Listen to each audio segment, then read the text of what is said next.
Your Money, sponsored by Noble Gold. The Democrats' tax increase social and climate bill heads to the House for a vote today. But what exactly is in this legislation and what effect will it have on inflation, especially with tax hikes for companies? Well, joining us to break down these numbers is founder and CEO of Noble Gold Investments, Collin Plume. Welcome back to the National Desk, Collin. We want to say also this bill includes a stock buyback tax for companies. Explain what this is and what impact this is going to have on companies and consumers alike. Well, since the 1980s, large corporations have been able to buy back their own stocks. It's commonplace. Obviously, the economy, the stock market's done very well over that time period. And in the first 3 months of 2022, we saw the largest amount of buybacks because obviously companies thought that their stocks were undervalued, so they were jumping in at the opportunity. In my opinion, I think it's something that we should not tax because it makes sense for a company to focus on putting more money into their own company if they are not deploying it in different places. I think it's a great way to force a company to not leave a lot of money in cash. They get the money in the stock market, and ultimately it helps the employees of the company, it helps stockholders. Creating a tax for them to buy back their own company and put more money into their stock, just in my opinion, it doesn't make a lot of sense. Right, and this also includes about $433 billion in new spending, with roughly $300 billion of any new revenue raised to go toward paying down the nation's deficit. So, Collin, the person watching from home right now, they just want to know when prices are going to come down. That's all they care about. Yeah. I mean, people right now are hurting. Americans are hurting.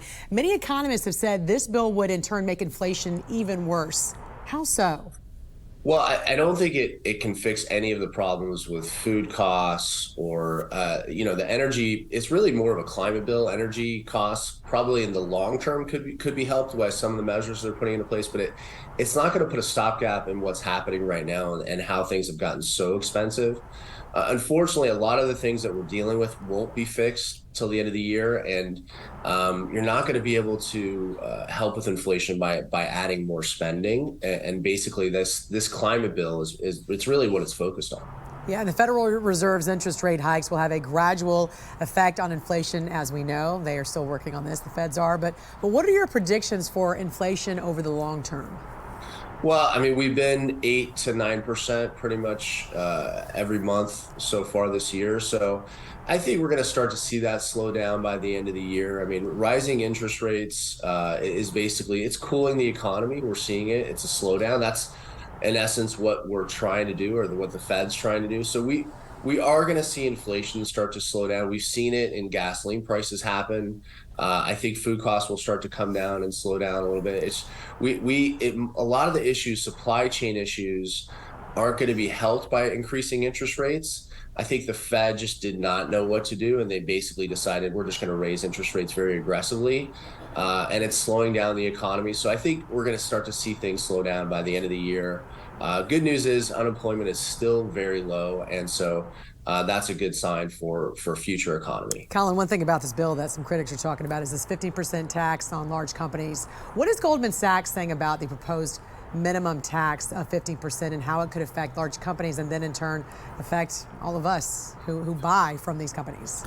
Yeah, so corporate tax is 21%, which was put into place by President Trump. And, that's a very effective rate. It's been working great. But large corporations obviously get a lot of tax write-offs. What the bill is trying to do is saying that no matter what all the tax write-offs, or even if a company, adds a lot of infrastructure, their tax rate could go much lower than that 21%. This bill is trying to cap it at 15. My opinion, it will hurt the economy because it'll make it difficult for companies to think about adding more employees, adding infrastructure spending, which is the reason they get these tax write-offs. It doesn't incentivize the companies. It does not incentivize them to do anything to help. Yeah, exactly. And so in that way, it's a negative. And it's focused, both of these structure, the 15% corporate tax, the buyback tax are focused on companies that are bringing in over $1 billion. And typically those are strong, indicators in terms of hiring. They're hiring a lot of employees. They're maybe moving into different states, building infrastructure, building buildings. So I don't think we want to de-incentivize them or make it in any way that they don't get the tax advantages, because a lot of times that's the reason they're doing some of these, these hiring sprees or adding more to the company. So I think the 15% corporate tax is going to be tough. We'll see what happens in the vote. It's going to shake things up both of those things are going to shake things up pretty dramatically. But if it passes, I think the stock market's going to have a big pullback today, in my opinion, because obviously this will hurt large corporations and a lot of the companies on the S&P, a lot of big, hiring companies out there. Right, absolutely. Collin Plume, always a pleasure to see you. Thanks so much for joining us here on the National Desk. We appreciate it. Thank you.